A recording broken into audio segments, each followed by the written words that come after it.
Les fractions équivalence.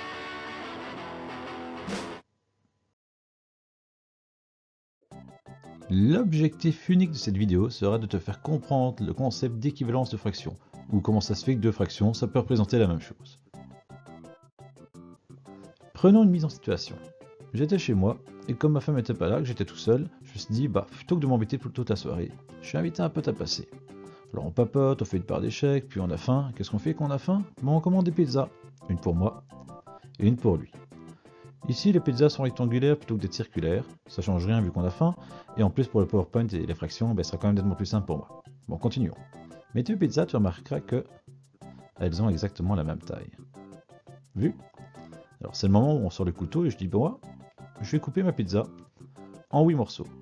Mon pote, pour faire le malin, il dit, fou, les modèles 8e, c'est bien trop petit. Moi, je veux des gros morceaux. Je vais faire des 6e. Je mange mes morceaux. Il mange une partie de sa pizza. Et tu remarqueras au passage qu'on a mangé la même quantité. Alors comment représenter cette quantité de pizza? C'est facile parce que rappelle-toi, les fractions représentent des quantités.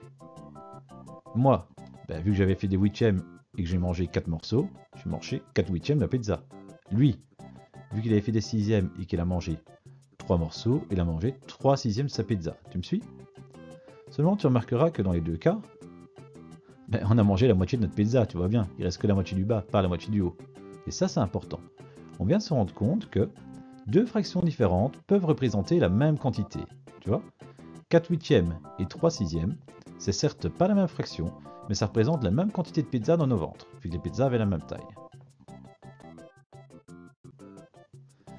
Puisque 2 voire 3 fractions peuvent représenter la même quantité, 4 huitièmes, 3 sixièmes, 1 demi, c'est la même chose, comment je pourrais faire pour savoir directement si deux fractions c'est la même quantité ou si c'est pas la même quantité?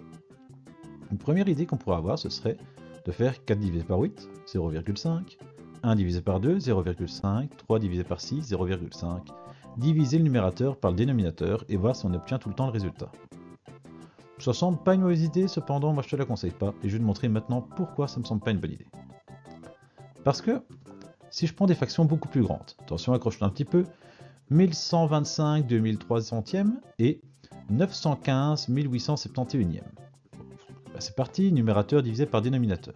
Dans le premier cas, 0,489. Dans le deuxième cas, 0,489. Ouais, jackpot, ça marche tout le temps. Non, pas du tout en fait, parce que je me suis arrêté à 3 chiffres près de la virgule. Si j'avais été plus loin, si j'avais pris une calculatrice plus puissante, ou si j'avais continué à écrire, j'aurais vu que, après, c'est pas la même chose. Arrivé au 4e, 5e, 6e chiffre après la virgule, etc., ce ne sont plus les mêmes quantités, ce ne sont plus les mêmes fractions. Je vais pas te refaire tout un speech sur l'importance de ces quelques miettes après la virgule. On a déjà parlé dans la vidéo précédente, tu sais que ça peut avoir de graves conséquences, c'est bon, on est tous au courant, on peut passer à la suite. Puisque je ne peux pas me fier à la division du numérateur par le dénominateur pour savoir si deux fractions sont équivalentes, pour savoir si deux fractions valent la même chose, est-ce qu'il n'y aurait pas une autre méthode, un truc secret que je pourrais observer pour me dire là, c'est bon, elles sont les mêmes ou là, ça va pas? Oui, il y a un truc à observer et non, c'est pas de secret du tout. On reprend l'exemple du début qu'on connaît bien. 4 huitièmes égale 1 demi égale 3 sixièmes. Et observe. 1 fois 4, 4. 2 fois 4, 8. Pour passer d'1 demi à 4 huitièmes, j'ai qu'à multiplier le numérateur et le dénominateur par 4. Et avec 3 sixièmes? Ouais, bien sûr. 1 fois 3, 3. 2 fois 3, 6. Le numérateur et le dénominateur multipliés par la même chose. Et la voilà ton astuce. Si je peux passer d'une fraction à une autre en multipliant le numérateur et le dénominateur par le même nombre, alors ces deux fractions sont équivalentes. Je dis multiplier, mais en fait tu t'en doutes dans l'autre sens. 4 divisé par 4, 1, 8 divisé par 4, 2, 3 divisé par 3, 1, 6 divisé par 3, 2, multiplie dans un sens et divise dans l'autre évidemment. Ouais, ok, on retourne à chaque fois sur un demi. Et pour passer de 4 à 3, pas de problème. 4 fois 0,75, 3, 8 fois 0,75, 6. J'ai jamais dit que la multiplication c'était uniquement avec des nombres entiers. Ça peut être avec des nombres à virgule, ce n'est pas du tout un problème. Et ben voilà, tu viens de découvrir l'astuce. Si je peux passer d'une fraction l'une à une autre en multipliant le numérateur et le dénominateur par le même nombre, ou en divisant le numérateur et le dénominateur par le même nombre, alors ces deux fractions représentent la même quantité, elles sont équivalentes. Félicitations, tu es arrivé au bout de cette vidéo. J'espère que tu as tout compris. Si ce n'est pas le cas, n'hésite pas à te la repasser.